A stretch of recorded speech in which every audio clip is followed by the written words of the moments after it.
What is up, everybody? Welcome, welcome, welcome. Today we are going to be continuing it on in our 3 Steps to series, and we're going to be talking about 3 Steps to a successful partnership. So thank you guys for tuning in to this episode of Grant, Teach Me Something. Grant, teach me something! I can't wait to walk you guys through what creates that successful partnership. Stick around and we'll start right here on the other side. Propelio TV is sponsored by Noble Mortgage and Investments, Batch Skip Tracing, Think Multifamily, CreativeCashflow.com, and Lifeonaire.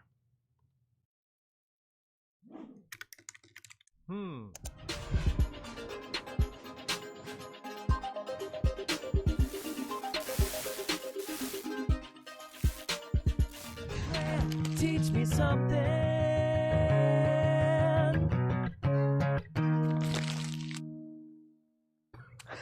Hey, hola, and hola, senors and senoritas. What's up, Rai? I have missed you so much. I've I missed know being you've been up here. gone Yes. forever and ever, but it's okay. It was wonderful. Thank you guys for allowing me to go on this vacation trip. It was wonderful. Went to Japan and loved every freaking minute of it. But we're back. Did you say the Japan? I did say the Japan. I stumbled. So season 3, right, of Grant Teach Me Something, where the what did I say that one time? The seasons are made up and the points are golden nuggets.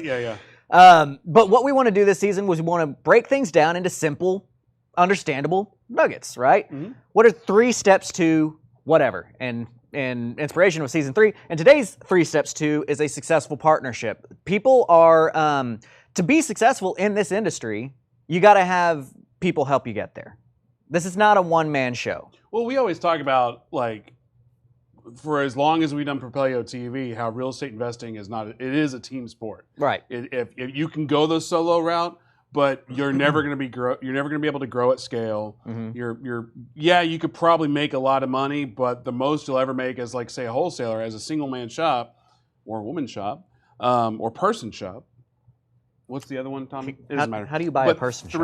300, maybe 300 to 400,000 is the most you're going to make as a solopreneur doing, like, wholesaling. Right. Yeah, there are some outliers, but if you really want to scale, you have to have a team. You have to have a partnership. You have to do those types of things. And one of the things too, and this isn't one of the 3 steps too, but it's a good like mentality side of it, along with what you're saying there, is that we as entrepreneurs and as type A personalities and as people who think that we can go out here and change the world, which we can, we tend to have this view that like we're the only one that can do it, right? Like we don't trust anybody else and nobody's going to do things as well as I am. And well, if you want it done right, you got to do it yourself and that kind of thing. And while that may be true, while you may be better than other people on certain items, one mentality that I had to adopt and understand fairly early on is that, okay, all right, so maybe you are a better closer than other people, right? But if you can get 10 people closing 85% of the appointments that you would close, then you're closing on a ton more houses than you would have if you were just doing it by yourself. You may have leads that fall through the cracks. That might happen, and it probably will. But if you've got the scale of more people doing that, then ultimately you have a bigger business. Yeah, it's very similar to something that an old mentor of mine, Tim Harris, used to say is like, when, if you got somebody who's trying to produce a product and they want it to be perfect and they spend 8 weeks to make it perfect, or if I'm over here and I can do it 100 times in that 8 weeks, my 100 times will probably never be as good as your singular perfect time. But guess what? I did it 100 times. Yeah. So it's very similar to that. It's extremely similar. I'm glad that you have a different perspective on the same viewpoint because it's so true. And that's something that I've had to mentor employees of mine in as well, is that you'll always have that thing that you're better than other people at and you don't want to let it go. But you will not grow unless you let it go. I like that. Let it go. Now Travion's going to make a go. Frozen graphic. Let it go. Let it go. Oh, crap. Facebook just demonetized. Yeah, right. We're now demonetized. Copywriting, mute. So when you're looking at partnerships, sometimes that's applicable, but that's less of an application for a partnership as it is for an employment or a hiring or a outsourcing, right? For a partnership, you need to find, this is step 1, you need to find people that complement your weaknesses, okay? So step one to a successful partnership is finding somebody to be the yin to your yang. Because the problem is that we like to talk a language that we understand. My negotiations thing, you know, what are the 3 decision centers that we talk about? Do you remember? Heart, gut. Head, heart, and gut. I pay attention. You do, yeah. And what is the danger? This might be too weird of a phrasing for you to get the answer. Why do I push so hard for people to understand the head, heart, and gut? What is the danger? The danger is if you are a head, heart, gut, and you quickly and you're like, oh, Grant's a head, but maybe he's a covert heart, and if I go all in on the head, and then just let it go, let it go, let it go. All right, so I'm gonna say my point being is you need to be able to recognize what they actually are, and not just automatically cement yourself in one strategy. Right, exactly. I don't know if that's what you're going for. It is part of it. So you got to recognize what they are. Most importantly, you got to recognize what you are.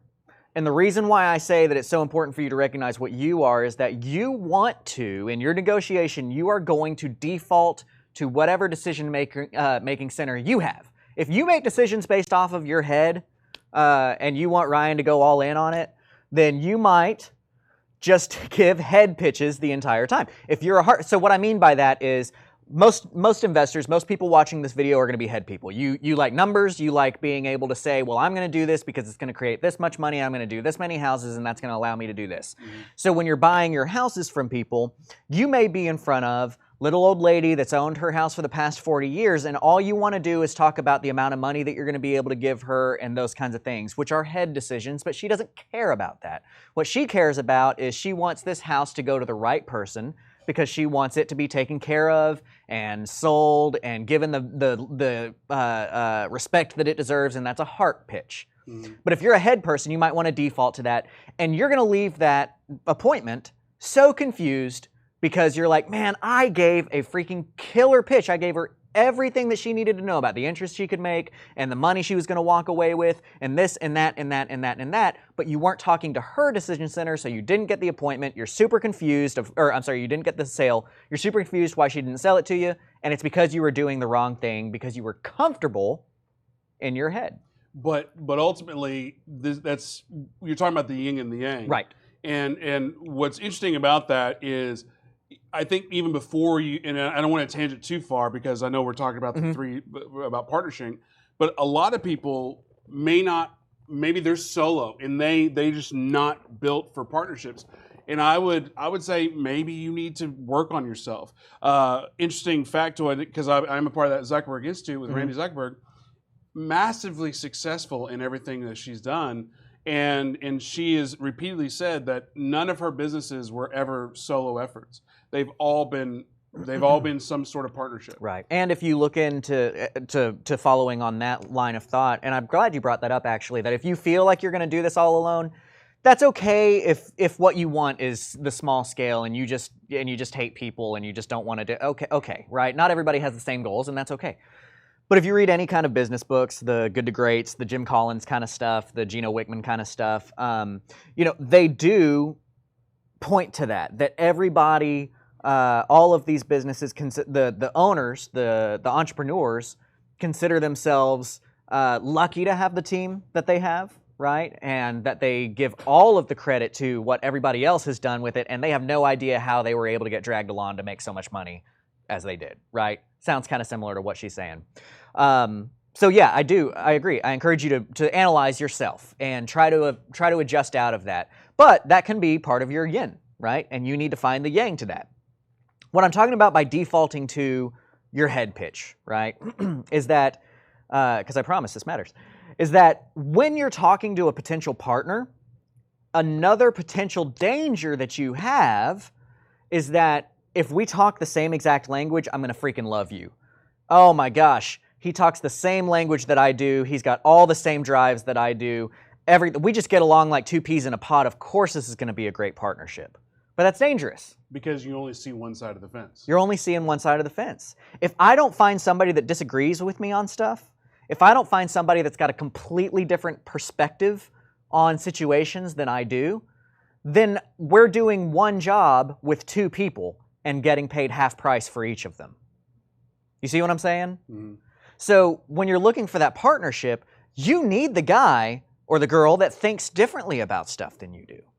It's the whole integrator and visionary thing, right? Do you remember the integrator and visionary stuff from Traction? Like Traction? Can you explain to me the difference? Well, the biggest difference would be like the integrator is the guy that just the engine. Mm-hmm. The way I look at it is like you have an engine, and then you have like the FAA control tower. Mm-hmm. Like that's how I envision it. Because a lot of times, in the way I look at my role is, I don't necessarily want a pilot, but I want somebody to tell me to take off in what direction to go. Yeah. Like I want to drive my own bus. Mm-hmm. But that being said, to answer your question, an integrator is somebody who takes all these pieces, puts them in together, mashes them up, and then delivers a product. Right. Whereas the innovator is obviously the person who says, "Hey, let's go that direction." Exactly.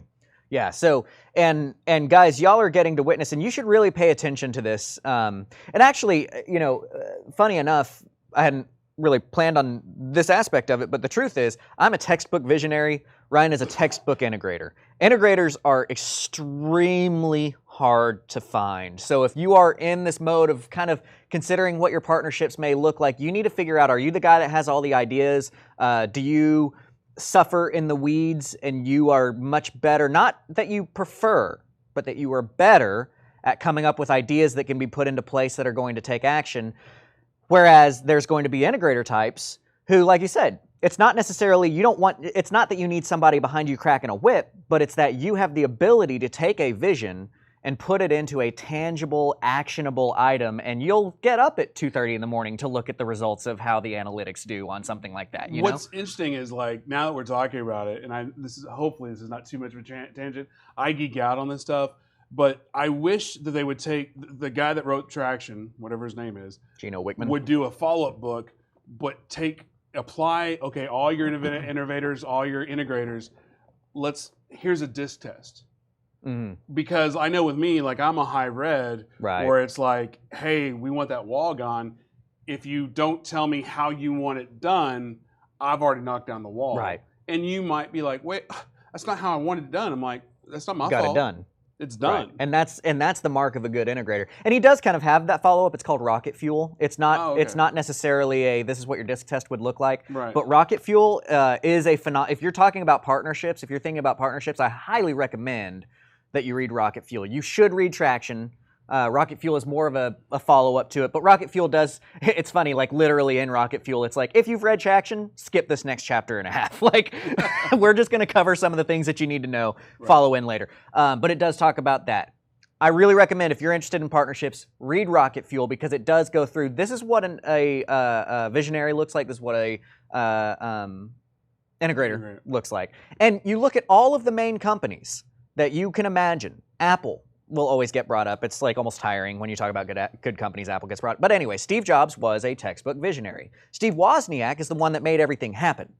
Walt Disney, you may not know this, but Walt Disney has no idea how to run a business. Walt Disney has passion and vision and is the face of the company. Ron Disney, his brother, is the one that actually put everything into play and said, whoa, Walt, we actually have something here that we could weaponize. And he turned that vision into a company that became successful. I think it's the first time ever anybody's ever said the words weaponized Disney. To Disney, I don't know, man. They're huge. I know, and they're vicious too. Yeah, so. We actually might get sued just for using the. There's a subreddit called Brand New Sentence that might fit in it. And then, like Henry Ford, I can't remember the name of the guy that was his integrator, but what I'm getting at is that there's typically going to be a visionary with that's going to be kind of the face of the company. I mean, look at Propelio. Daniel Moore is a textbook visionary as well. He's the face of the company. People know Daniel Moore. People want to follow Daniel Moore. He's a leader of men. And then there is Ryan behind the scenes making things happen on Propelio TV and on the front-facing stuff that you've seen. There is Nate making things happen on the software side, right? There's a lot of things going on that you need to be very aware of in companies. Every big operation that you can think of has that visionary and integrator relationship. And what that means is the yin found their yang. So you need to know what your strengths are. And are your strengths, I can take massive action, I can do everything, but it just seems like when I need to sit down and have a vision and a direction, it doesn't necessarily pan out? Or is your strength more of, I have great ideas. Anytime my ideas are phenomenal, and I can hit those ideas for 3 months, and they will gain traction so quickly and do so well, but I freaking fail at continuing to push the machine forward.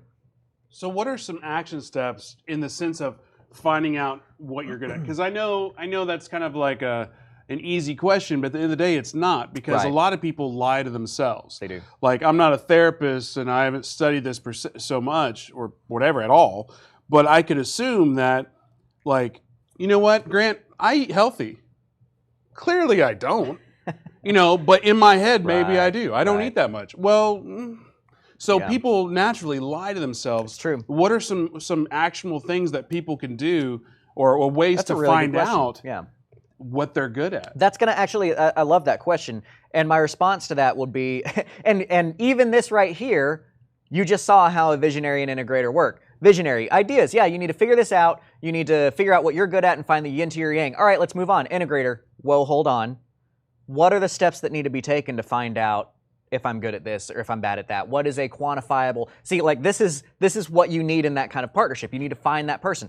I am going to recommend that you read Rocket Fuel. It's a very small book. It's a very easy read, but it will change the way you think about things and the way you think about partnerships.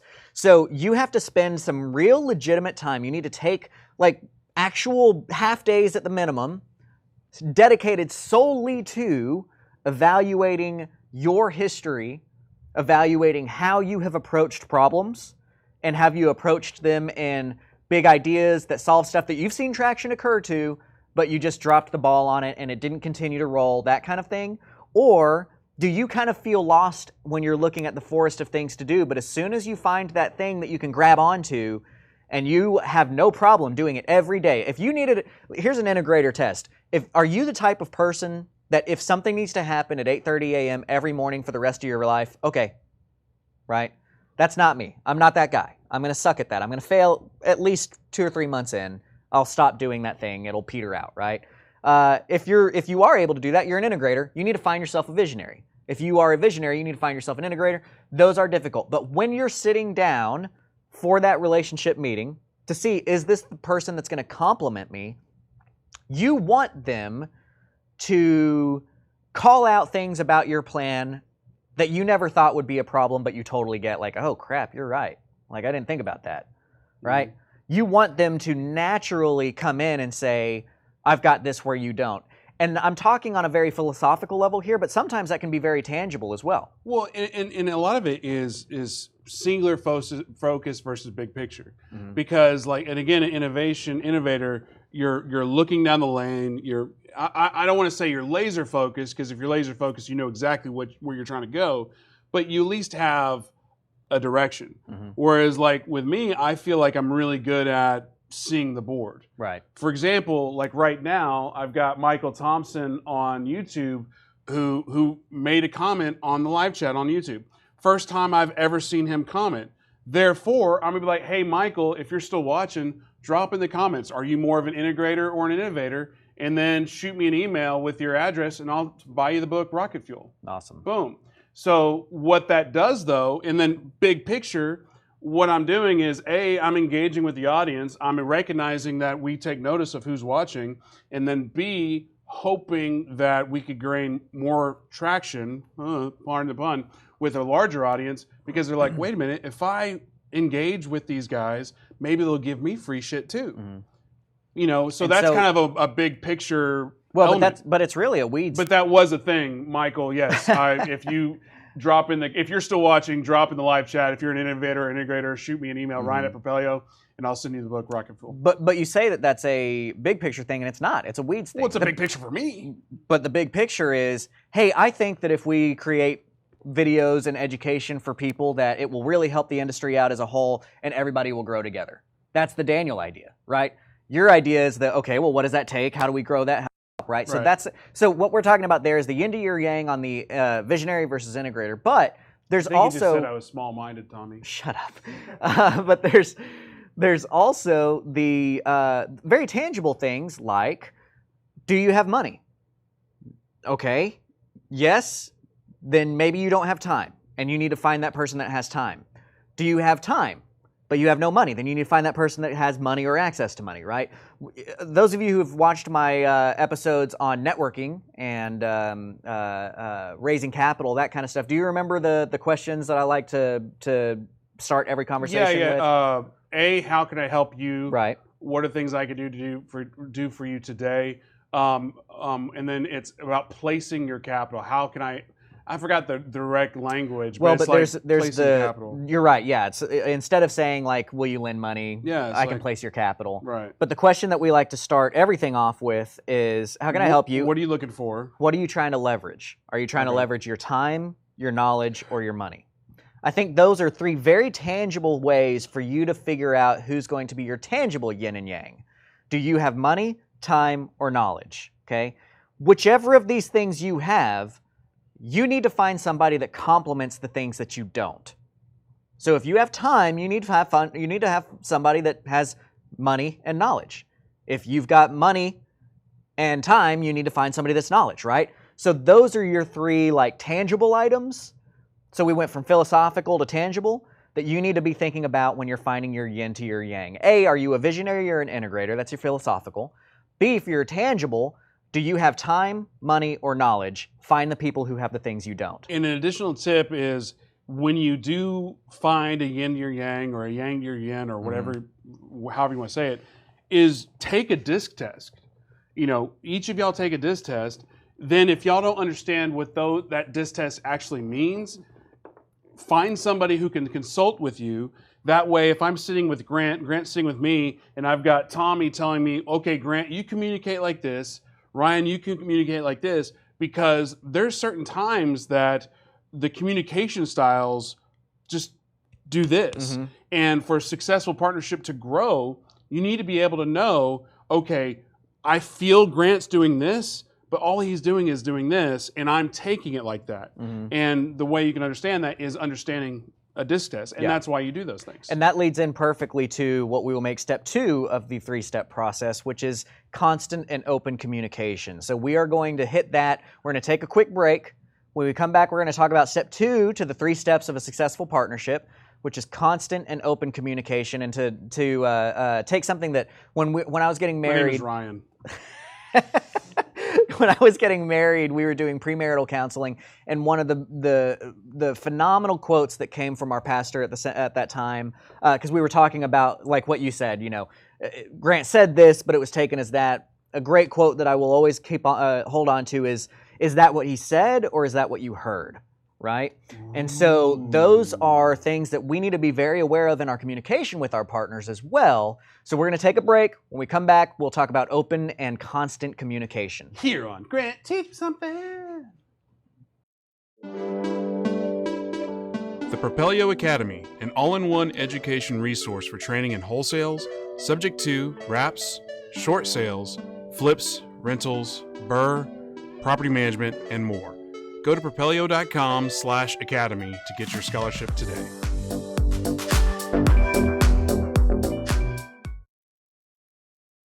Propelio.com. What does Propelio offer? Lead generating websites, access to true MLS comps, off-market lead lists, and deal alerts. Get them all today at propelio.com.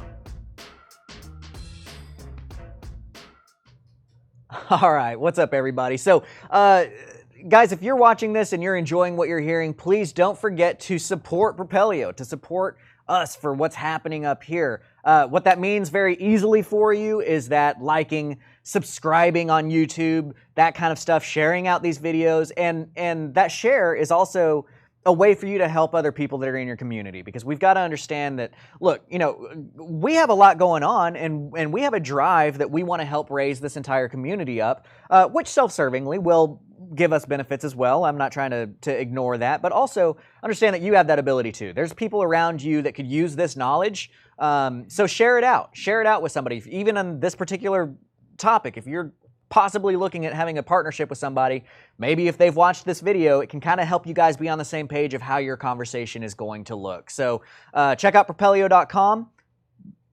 if you want to give an idea of what Propelio does for us. Well, I would, but I would rather push back on earlier when you say I was in the weeds, because I did think of something on the break. Uh-oh. And when I said big picture, yes, I misspoke. What I meant was the integrations, because the gears of that, and maybe that is in the weeds, but that's my role, sir, is to be in the weeds. That's what I'm saying, yeah. And Propelio.com, if you need leads. Why are you so fabulous right now? I don't know. Anyway, let's get back to you were talking about creative cash flow. I don't think you got to. Yeah. Okay, so my name's Grant Kemp. I'm from creativecashflow.com. We help you buy more houses. If you like the way that I teach and you want to learn more about different creative strategies, that's what I do. I do a live Q&A every Monday night where I answer all of the students' questions, any of the subscribers there. So, we've got that as well as learning modules on negotiations and subject to and free and clear owner financing and all that kind of creative stuff. Really, really would appreciate your support. Check us out. So, let's head back in. All right. When we left, we were talking about the yin and the yang, and now we're talking about the communication. And you left us off with a great quote. Great advice. Is that what you heard?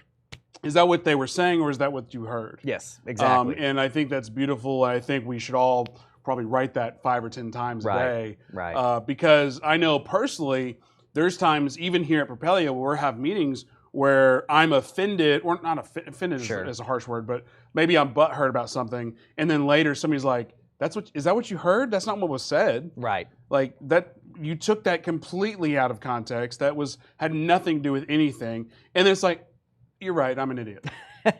And then you move on. But that right there, that open communication and that ability to have the implication there is that you brought it up at some point in time so that could be corrected, right? Well, no, but we'll figure that out. but what I'm saying is that if you're going to have a good partnership with somebody, the death of partnership is shadows. And if you have some kind of yours? That is, yes. Oh my God! I just created that. The death of a partnership is shadows. And what I mean by that is if you are keeping things to yourself, if you are letting something grow inside that is not being communicated, we know, all of us, what that does. And that leads to a situation where two people that may have had a perfect and long-lasting relationship, it's like, so who was I was talking to?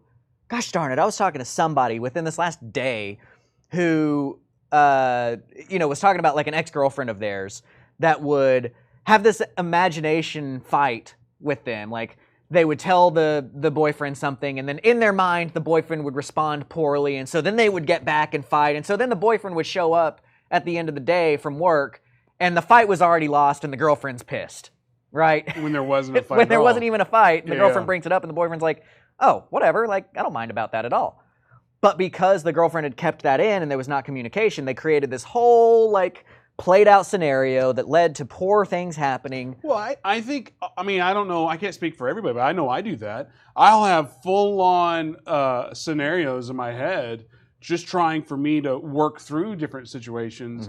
And that's just how I process, how I cope, but it's also how I come up with a solution before there even is a situation. Right. And that way I'm prepared because, I know you're witty and you can come up with stuff on the spot, but some of us are slow. Anyway, that's all I had to say. Yeah, I was like, I would come up with more, but I can't. So exactly. That communication, to take that into a actionable item there, I will call back something out of traction. A lot of the things that we do is based off of that book. That's why I recommend it so much. I've seen it change a ton of people's businesses. There's something called a same page meeting that you need to have with your partner every week. You need to take an hour and a half every week just to sit down and get on the same page about what's going on. Because what happens is, in a practical sense, we all feel like, and this goes back to, I did an episode, several months ago about entrepreneurial depression. And I think that this kind of ties in hand in hand. If you're in the mode of business building and you're trying to figure out you need to watch that as well about entrepreneurial depression, because it's going to happen. But if you don't have that same page meeting, I'm sorry, I'm skipping. What I was trying to get at is, from a practical sense, what happens so often is we think, I've got to move, I've got to move, I've got to move. These things need to happen. We don't have time for a meeting. We got to go, we got to go, we got to go, we got to go. And so what happens is y'all start spreading further and further apart, getting further and further away from this laser focus that you need to have on something.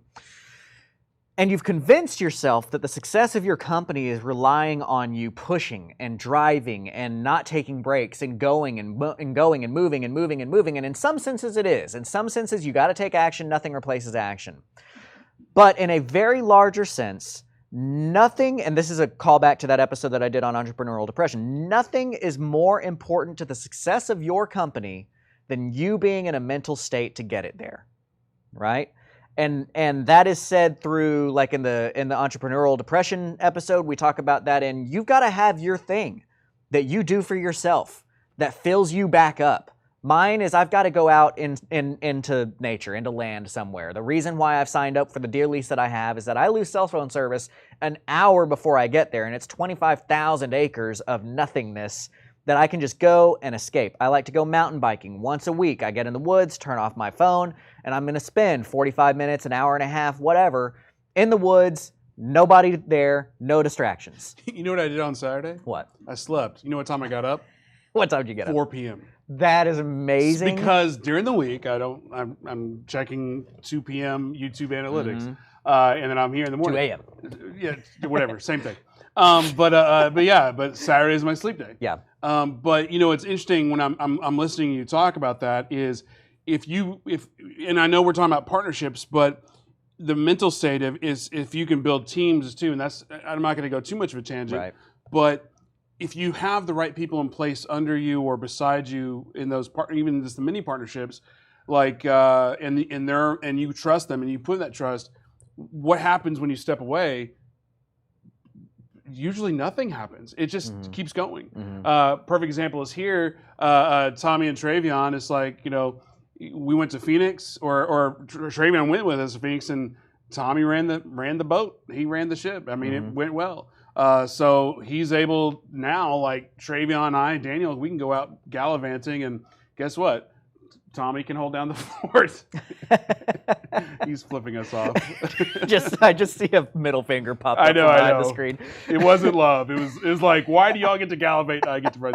But my point in that is, yes, to give love to Tommy, but also just to point out that even if you put all that stress on you and then you finally take a break, if you've done what you need to do to make sure it doesn't break, guess what?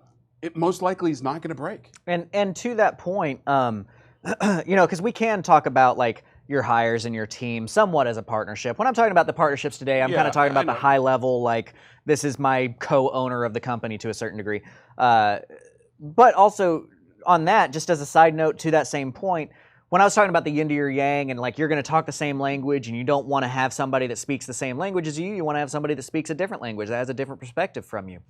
A false viewpoint that I used to hold back when I was being managed and not a manager was that I felt that a manager, an owner, somebody in the boss should be able to step in and do everybody else's job better than them if they needed to. That to me was a mark of a good manager. What I came to learn over time is that is absolutely not the mark of a good manager. A good manager and a good owner is somebody who can recognize talent and skills in people and bring in a team who is 10 times better at whatever thing that is than they could ever be.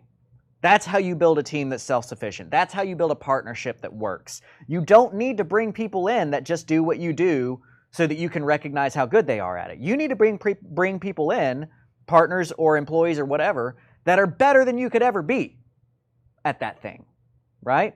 So that goes back to that yin-yang type scenario. But let's talk more about the communications. Real quick. Yeah. Just because I gave love to Tommy for that, and just to point on that, and internally just because I can. Tommy is so much better at the switch than I am. And, you know, and with the switch, like when we first started setting up, I was the one that had to figure out how to do it. Travion learned how to use it. And now I think Tommy's probably the best at it. Yeah. So he's the best at that. When it comes to graphics, I could probably log into Canva.com and make a thumbnail, but it's never going to be as sexy as what Travion can produce. So why would I ever even attempt to do that when I could have him do it because he's so Right. much better at that. Absolutely. That's me just giving love to behind all the the scenes crew. love. Because I wanted to highlight them yesterday, but Tom or Travion wouldn't let me. I love you, Travion. So Are you flipping me off too? right, yeah. So communications. Let's get back to the weekly meeting. Weekly meetings are an incredibly important part of a successful business. I know that if you've worked a 9 to 5, if you've worked that corporate America job, you've probably had meeting after meeting after meeting, and you think that they're pointless. And guess what? They're not. Meetings are very important. You've got to have that time. Good meetings are very important. You can have stupid meetings that are an hour-and-a-half meeting that could have been a 1-sentence email. I get that. But a meeting where you have time with this partner to sit down and have a safe space and use I statements, right? Here I'm getting into my psychiatrist mode. Using I statements, I feel statements, because I feel can never be disputed. I feel like you're not pitching in like you used to. I feel like I'm the only one out here that's working this hard now. And that's a callback to like 3 weeks ago when you're negotiating with somebody, and if this is, I'm here to help you, you're playing on feelings, where this is a business sense, you know, and I know that might be a leap, but that's what I'm going to. It's like, because again, your point is you feel like that. Well, there's nothing I can respond to that because that's how you're feeling. Right. But in going back to what we were talking about a few weeks ago, and that callback to the episode is, I'm here to help you because I'm playing on those feelings. Okay, well, pay me more. Right. Well, then you're pigeonholed. You can't. Exactly. So sorry. Yeah, you've proven that. Hopefully that wasn't too much of a leap. It's a little bit of a leap, but I got you. Yeah. I follow it. Hopefully they get it. If not, it's all about us. Baby. Right. So that kind of situation where you can have the freedom to speak clearly and openly with your partner is extremely important, because being able to tell your partner, look, I feel like I'm out here alone right now. Even if that's categorically untrue, they need to understand that you do feel that way. And that if it is a matter of, okay, well, if let's take that scenario. Let's say I feel like I'm the only one doing any work. Either that's true, or it gives the other partner a chance to say, well, I'm sorry that you feel that way, but why? What's making, like, I've done this and this and this and this and this. And you may be at a situation where it's like, oh crap, I just didn't realize that you were doing all that stuff behind the scenes, which is a good partnership. That is something, like, I shouldn't have to micromanage my partner on anything that's happening, because they should be self-sufficient enough to get that done. And same way the other way. So when you get to that position of trust in your partner, of absolutely understanding that the things that need to get done will get done, and that you will have a chance every week to say, how are things going? And have that communication pipeline of, things are going great, things are crap, I feel great, I feel awesome, or I feel terrible, whatever that is. You cannot overvalue that. You have to have that weekly meeting. You have to set aside an hour and a half for the same page meeting. And you cannot get 15 minutes into the meeting and say, well, that's all I got. Is that all you got? Okay, well, let's go get going that. Because what will inherently happen is that over time, you will start to understand that if there's an issue that you don't want to talk about, or you're kind of done with them, that all you have to say is, well, I've got nothing else. Are you ready to go get work? And you essentially have not had your same page meeting. Set aside an hour and a half every week and fill the hour and a half, no matter what, talking about the business, how you guys feel about things, what the next steps are, where the projects are, and what the vision is for the future, or else that partnership will fail. Mm-hmm. And as far as, like, because I could see if you're not used to that type of open conversation, because I know with you have no problem saying, hey, Tommy, I don't like you, Ryan, I don't like you, or whatever. You're not doing a good job. I need you to do this, Y, Z. But some of us, I say us, are and again, I know it's not confrontational, but It is. somebody's like, any kind of negative context of conversation could be construed as, oh, this is gonna be, because again, someone like myself will play out those scenarios in my head. Oh, this is confrontational. When 99 times out of 100, it's like, oh, okay. Yeah. But how, for somebody like me or somebody like that, what are some tips to get over it? Is it just eating the frog and just doing it? It's the consistency. Yeah, it really is. That's one of the reasons why I'm pounding so hard on, you just have to fill this hour and a half every week, because it will be hard for the first month, 6 weeks, something like that. If you're the type of person that does not like, but as you have grown to see that communication level is open and that you have that hour and a half that will be filled every week and that you have the respect with your partner to have those conversations, it will become much easier for you over time. And if it doesn't, then perhaps that's not the right partner, right? If you cannot get to a point of trust and open communication with this person, then perhaps that's not the right person that you need to be working with and building your I will build my church on this rock, right? That's not the rock to build on. Bye, Tommy. So you've got to have that conversation, and you've got to keep the consistency with it. It has to be a drive for you guys. But again, and maybe this is the same question answered again or asked again, whatever. What about the fear? Again, and my response to that is you got to get over it, and you got to have that open communication from the start. That there's going to be awkward conversations, but you're going to just have to push it. So what if you're a year and a half in, 2 years in, 3 years in, and you're watching this episode the first time, you're like, so that's why we're kind of rocky. Is it you just split the company up? No, I wouldn't say so. I would say that you need to take a serious read through Traction, through Rocket Fuel, get reset on kind of what your vision is. What about marriage counseling? I'm sure there's business counseling. I'm sure there is. Yeah, I don't know about it, but it's kind of similar, isn't it? Yeah. Right? It would be kind of similar of having that. And there is consultants that you can get to do that. I just don't have any resources for that. Yeah. But you need to have at least the conversation. Again, I feel is great with that. Going to your partner and being like, look, I feel like our communication pipeline is kind of not divulged. What's the diverted? What's the word I'm looking for? Forking. Yeah. What'd you say, Tommy? Diverted. Okay. So where I don't feel comfortable having hard conversations anymore, and that really sucks. And I need to have us both work to try and open that communication pipeline back up. Okay. And then it may be 3 more weeks before you're able to actually say the thing that you were having trouble with. But at least opening the conversation of we need to have open conversations is going to be a big step in that process for you. Right? So we've got step 1 down, which is find your yin to your yang. We've got step 2, which is that open and consistent communication. And then after we get back from this break, we're going to be going into step 3 of a successful partnership, which is going to be get everything in writing. Can I get one more? Sorry. What if you are certain that if those uncomfortable conversations, and maybe a certainty is a hard one to go. Right. But because I know the correct answer is to listen, and like it's if you're on the receiving end of that I don't want to say criticism, but that open conversation. Natural human feedback, natural human reaction is to fight back. What's if you're the receiver of that open communication? What is the correct answer? Or the correct response? I think that this is it I hear you. Well, actually, process? That's funny that you say that because in my same page meetings, oftentimes that was literally the words that I would say. Like we kind of had this understanding of. Like there would be times that Fabiola would tell me something that I wouldn't necessarily agree with yet, or I wouldn't be able to understand it yet, and I would tell her, okay, I hear you, I hear it, I need some time to process. So it's funny that you say that because that's going to happen. You'll hear something, and it's like I'm listening, I hear what you're saying. I'm just not sure where we're going to go with that. So that's a huge tip right there if you are on the receiving end, because I think human nature is to be like, what do you mean you don't like my face?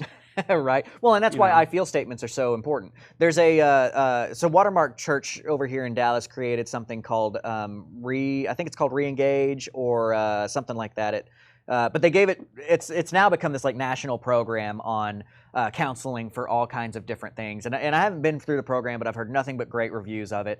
One of the things that they do talk about in this is because it's for addictions of any sort, whether that's pornography or alcohol or whatever it is, right? Like it's just whatever problems you're having, they help you.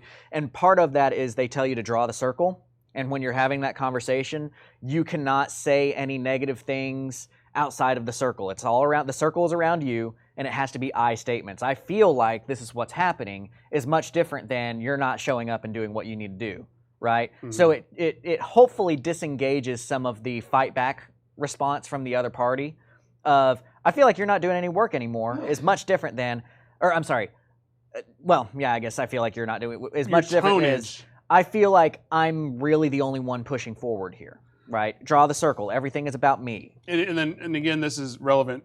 I feel like it's relevant to what conversation we were just having before, because on Propelio TV, I'm always pushing all of our hosts, all of our guests to be better so we can do better content for everybody. But one of the things I learned this week is when you're having conversations, 55% of it is how you present it. 38% is the way you say it. And only 7% is actually what you say. So that makes it, because even right there, when you deliver that line, you were saying, I feel like it like this. Well, even though you said I feel, you said it in a combative way that the way it was received was like, well, screw you can't use this and be like, I feel like you're a dick. That doesn't count. Because but if you're like, man, I feel like you're being dickish to me, it's a little bit different than So anyway, I just want to point that out. But yeah, I know we're sure. Thank you for answering that. I think we go to break now. Absolutely. Thank you for giving me that moment. Absolutely. So again, we're gonna hit our third point when we come back from break. We've talked about the yin to your yang, finding a good partnership. We've talked about open and consistent communications, and when we get back, we're going to talk about getting everything in writing. We'll see you then. Propelio.com. What does Propelio offer? Lead generating websites, access to true MLS comps, off-market lead lists, and deal alerts. Get them all today at Propelio.com. You want to buy more houses? Here's Dar and his wife after only 2 weeks of being my mentor student. And here's Brady after paying attention to all our online videos and attending all the live Q&As. You want to buy more houses? 3 steps. Sign up at creativecashflow.com/memberships, watch all the videos, attend the live Q&As, and then send me a photo with you and your sweet, sweet new contracts. creativecashflow.com, helping you buy more houses for one low price of only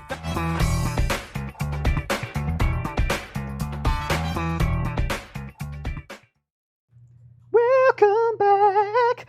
Welcome back, Mr. Cotter. I don't know the Mr. Cotter song. Isn't it a welcome back? So, welcome back. We are here on Propelio TV. It never fails that we have a Grant teach something where you can just Grant lay out on says me. something that's funny to him. I do. And I get to silently, in my head, say, I hear you. I'm not going I'm going to start doing that. Every time you make a stupid joke, instead of pointing out that it's a stupid joke, I'm going to say, I hear you. I hear you. Yeah. All right, that's fair. Because I think that's more of a dick. Right? Okay, all right. All right, so welcome back, Mr. Cotter. We are here. 99% of the stuff I do up here, I'm just doing it for me anyway. Yeah. We're talking about successful partnerships, the 3 steps too. Again, I'm going to really encourage you guys. None of this happens without Propelio. Propelio.com, if you don't know, is a phenomenal piece of software that is going to help you with your leads that you need to find houses, with the CRM that you need to keep track of the houses that you have, with the comps that you need to know what your house is worth, which is arguably one of the most important parts of even doing this business. It's just a phenomenal tool for you to use. So please check out Propelio.com. It has a free how long is the free trial? 7 days? 7-day free trial, and what the most awesomest thing ever is we're coming out with a new app in the next 30 to 90 days. We say 30 to 90 days because, with development, beta testing, you never know. Right. And then also, again, in the next 30 to 90 days, we're coming out with national leads, national so cool comps, and we're just going to be going, we're going to be like this itty bitty company in Dallas to this big, massive. So really encourage you guys to check them out. Reward this company for all they're doing to better this community, because they really are pushing extremely hard to make sure that the investor community as a whole is brought up together and that we all have somebody's arm to interlink with to go out and change our lives into what we want them to be. So we're talking about business partnerships today, which is a very important part of interlocking arms and changing our lives into that betterment. But right? to recap, for segment 1, you got to find your yang to your yang. Segment 2, open communication. Absolutely. And segment 3 is? Getting everything in writing. Nothing. I trust you, but do I trust you? Right. What's the quote that you got from your professor? Oh, if you love me in business, say it with a check. If it's not written down somewhere, it doesn't matter. So there's kind of 2 sides of this, right? If you're dealing with the right people, the word is all that matters, and their word will be honored. But in legality, nothing matters unless it's in writing. And so if you are dealing with the right people, getting something in writing is not bad. Like, nobody's going to have a problem with that because everybody will understand, yes, we need to have this in writing, okay? So you've got to take some very serious things into consideration when forming a partnership, which would be what splits is everybody going to get? Mhm. What work is being expected from each party to get there? And so those are the two like most important. If this is kind of a trial basis and you're maybe looking to see how things go, you need to align a time frame to it, and you need to align an exit strategy to it. And what's interesting about that is it goes back to when you first meet somebody. Mm-hmm. Are you here to leverage your time, your money, or your experience? Because I don't know the quote, I don't know the saying, but to paraphrase, it's the richest people in the world are not necessarily paid for what they do. Mm-hmm. They're paid for what they know. Right. So when you have somebody in a business partnership that has all the big brain, but then you have the guy that does all the work, Mm-hmm. it depends. Like, real estate, it depends. Like, what is worth one or the other? Right. Because the guy that knows everything, he may not be able to do the work, but the guy that is never going to come up with it. So you just got to figure out what those splits are, Mm-hmm. and then you got to determine what's it worth for you to be in this relationship, in this Right. partnership. Right. One of the challenges that I have when we talk about this, when we talk about splits and that kind of stuff, is that oftentimes, and I'm gonna say something semi-harsh here, and if this offends you, then take that as a tip, as it's something you need to work on, and which is semi-offensive in and of itself, by saying that. But stop requiring somebody else to tell you all of the answers, okay? Like, how much of a split should I give for this? Well, just tell me. Just tell me how much of a split this should go. It depends. It depends on what works for you, okay? If you are unable to do a deal and you are cool with giving up 80% of your deal so that you can get the money and knowledge to get it done, that's a good partnership for you, and you need to accept that you've agreed to that and stand by it, okay? Go ahead. Well, first of all, I don't understand why anyone would take offense to that, but I did hear you. But what I would say is, even if you're giving up 99.9%, if you're able to leverage your skills Mhm. in that moment in time to learn a new set of skills, Mhm. I mean, I know we've talked about on this show a lot with your experience, like the first 6 months you didn't make any money Oh, yeah. or whatever. I Yeah. mean, you just volunteered. Basically. And in this business, I mean, look at all of history. Yeah. You didn't used to have colleges. You just had apprenticeships, Apprenticeships. one of those things. So just it's the same thing. Well, and to that point, my first 30-ish deals that I did, somewhere between, I don't know, somewhere around 30. My first 30 deals that I did, I only got 30% of that deal. And I did everything. I did the lead gen, I did the negotiations, I did the contracting, I did everything. But I would have been unable to do those deals had it not been for the capital that my partner was bringing, the knowledge that they were able to feed into me to get those deals done. These were my first deals. I didn't know what I was doing, right? I only got 30% of them, and that's okay. Even in the height of my partnership, when I was doing everything and I was the one with the money and I was the one with the knowledge, I was still only getting 60% of all of our deals. And there was value in that, right? The reason why I say this might be offensive is that I know, because I've taught long enough, that there's going to be people out there that I'm going to get messages from over this next several weeks that are going to keep asking me and keep driving and keep asking me, well, how much should I do for this partnership, or what do you think, or blah, blah, blah, blah, blah. And I'm going to keep saying, I don't care. That's up to you. And that's where the offensiveness comes from, is because people want to turn off their brain and only listen to what somebody else has said or done. And there's value in finding expertise in like what kind of a, what's the word I'm looking for? Like a standard is set, right? But at the end of the day, it's up to you guys. What is it that makes a deal work for you? I was getting 30% of my deals, and that would have been what I did for the entirety of my career. If the partnerships had still continued to bring the weight that they needed to bring, 30% is fine. Right. Because if you're doing 30% of the work and getting 30% of the deal, perfect, right? But we did evolve. And there was evolution to that, and unfortunately, one of those partners went because they stole from the company. But you know, there's other parts to what can Clearly, happen. there wasn't open, honest communication. Right, exactly. Real quick house cleaning. Michael missed out. Gregory Ballard, because you're a badass, he engages with us on Instagram and on YouTube. That's awesome. If you're still watching, sir, let me know in the comments that you're still watching, and I'll send you that book, Rocket Fuel. Just DM me your address on Instagram. Because we're here to give. Giving. Just call me Saint Ryan Claus. I don't. Whatever. It doesn't matter. Wow. Anyway, yeah. So in writing. Yeah, we're talking about in writing. You should put your address in writing. Let's not do that in the comments, though. In the DM. In the DMs, yeah. To make sure that you have a clear expectation of what's going to be happening. This goes back to the open and honest open and consistent communication from point 2. It's very similar in point 3, but now we're putting it on paper so that there's never that question, because here's just the reality too of practicality of how things work. Down the line, people forget what was talked about at the beginning. Absolutely. Whether it's malicious or through frustration or just purely because it was months ago, you're going to forget. And what happens, and I've seen it happen time and time again, is like people will come into an agreement with one thing in mind. Everything is fine. Let's look at a real estate situation from this. Like, we buy sub-2 houses all the time.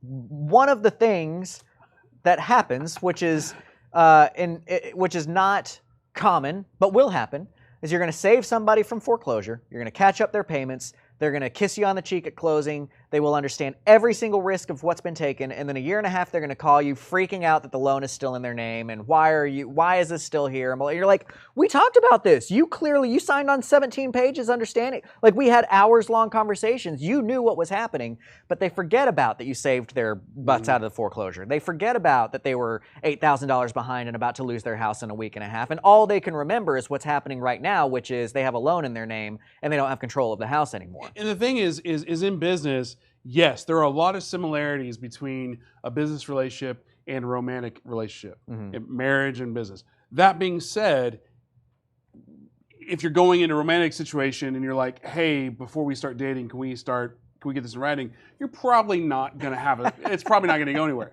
That being said, in a business situation, hey, can we get this in writing? If they are a serious business person, that's not going to be new to them. Right. It's not going to be an affront to their trust. Sure. It's just going to be. And they're going to want it just as much as you do. Right. And you want them to want it. And real quick, Michael, send me an email, man. I'll get you a book too.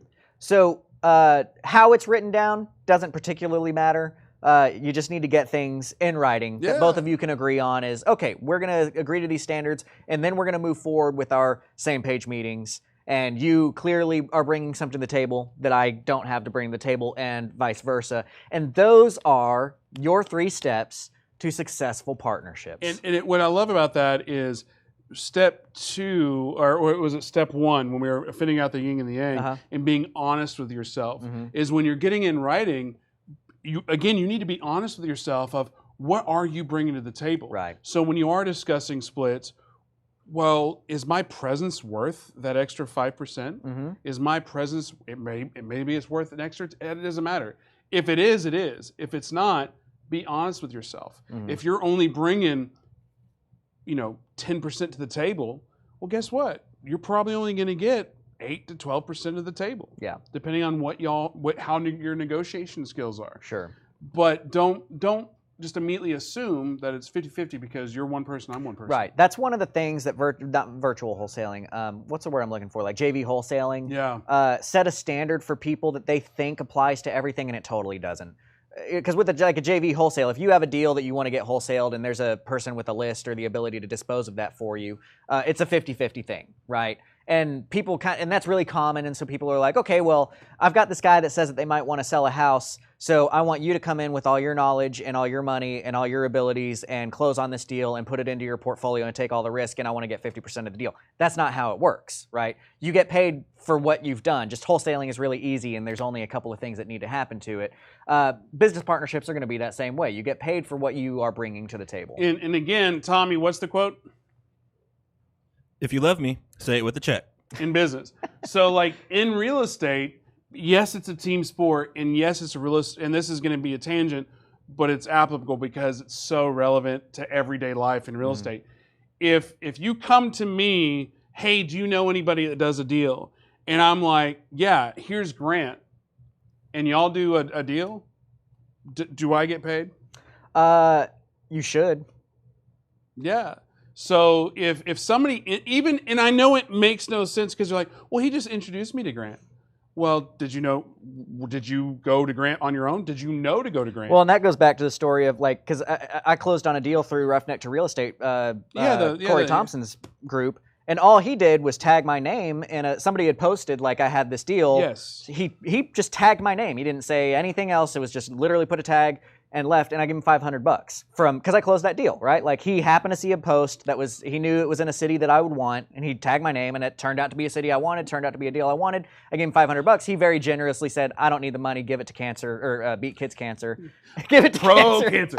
No, but the whole point of that is if you like somebody in business, sit with a check. Right. But like because he did that, And he because didn't you ask did for that, it. right? It does not. But here's the thing: is like, so let's just go to a hypothetical versus an actual. If you go to me and I introduce a Grant, next time you come to me, if I didn't get paid, why am I going to help you? Other than just abundance, bitch. Right. But Is that going to be the quote for the day? yeah, that's our in-house thing. But again, though, it's in real estate specifically. It is a team sport, and all the relationships should be with money. Right. And then, but I know this thing we're talking about in writing. And I know that situation right there is kind of like that's more of a handshake thing. Right. But Well, if and that's you what we want, started. That's what we started the segment with. Is like when you're around the right people, the practicality of it is I haven't signed an actual JV agreement with like pretty much anybody I've done a JV on. That's a little bit different. But we're talking about serious partnerships. But we're talking about business partnerships. Right. When you've got a business partnership going in place, get everything in writing. Tommy had a couple questions. Did we wrap up the? Yes. Okay, cool. Yeah, that's exactly where I was going, was questions. So I know we've had some people drop the questions. If you're listening on the podcast, please go to the YouTube channel. There's a link in the podcast description notes. Click on the link. Put your comments in there. We keep an eye on that. Ryan will shoot me a text message every so once in a while. Hey, you got a question on this video, and I'll go out there and answer that. We do want to take care of you. So Andrew, how do you tease out figures with a partner if you have already invested in systems, marketing tools, et cetera, et cetera? What do I get to say right now? It depends. I don't care. Figure it out. Remember, that's exactly what I said earlier. Is that it depends. It depends on you, man. What makes sense for you? What makes sense for you? And this is exactly why I was setting up a minute ago when I was like, I'm not going to always give you the answers for different percentages. I get the need to kind of see if there is a standardized. What was the? Go back to the question real quick, just so I can see it. With a partner, and again, I think this goes back to what I was asking earlier about if you have issues, seek out counseling, seek out a consultant to maybe moderate that situation. Well, but I think he's saying like, hey, I already have my Podio system together. I'm already sending out marketing. I've got all these things going in play. With a partner, that could be. I guess I'm interpreting that as saying I already have this operation going. I want to bring a partner in. How do I value the stuff that I've got going? So basically, you have my answer, which is if I read the question in the sense that you already have a partnership, you already have the system in place, and maybe there's an issue, seek out moderation, seek out counseling, and try to figure that out. And then if that doesn't work, maybe y'all should split. And the other way is screw you, figure out your own. And I'm not trying to be an asshole. Guy. I'm just saying, and this is partially because I know Andrew and we get along. But the one thing that I will throw out there is how, and here's basically all the guidance I will give you on splits. And I'll always point back to this. And then other than that, you need to figure out what works for you, because nothing that I say is going to make you feel better about, you know what I mean? Like, you've got to figure out what works for you. What's funny is you just said that, and I think we should do a future episode of how to determine splits, even though you're like, screw you can do it yourself. Well, and so this is what I'll say is that I put deals into 5 categories. I think to do a deal, somebody has to bring the money, somebody has to find the lead, somebody has to contract the lead, somebody has to run the rehab, and somebody has to run the sale. 2020. That's the only guidance I'll give on splits there. However, I will also say I got 30% of my first 30 deals, even though I was doing everything but money and knowledge. Okay? So that's why I'm saying it's so important. You have to figure out what it is worth to you. Are you going to do more? It kind of points back to what we said in segment 1 about like if you have somebody that can do 85% of your production, but you've got 10 of them, you're going to get much more in the long run. I've always said I'd rather get a little bit of a lot than a lot of a little bit. And that kind of applies in this side too. Jeremiah, on the disc test, what kind of person should we look for in the partnerships, and what positions should they be good at? I know the answer. Take it, because I don't do disc tests. It depends. I mean, it depends. Like, and honestly, I say it because, like, I'm a high doer. A high doer needs to have somebody who's basically disc test is: are you an engineer? Are you a hammer? Or are you a talker? Are you a thinker? That's basically what it is. Those realms. Okay. So, like, a bunch of reds, a bunch of doers in the room, that might be really good for productivity, but you might be scattered all over the place. So you need a bean counter, you need a doer, you need a visionary, and like the creative types, and you need somebody who's going to talk good about it.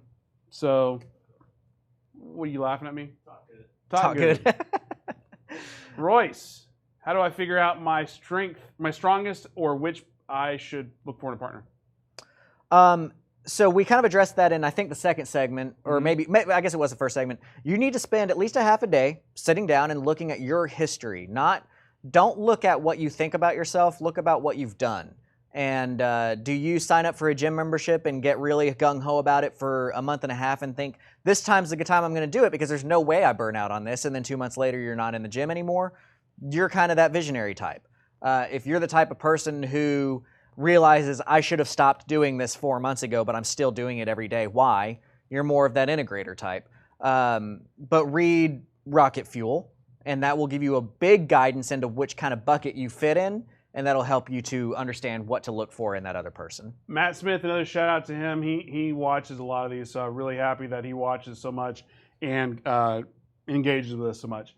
Is there a key you use to find the correct person that is better at something than you?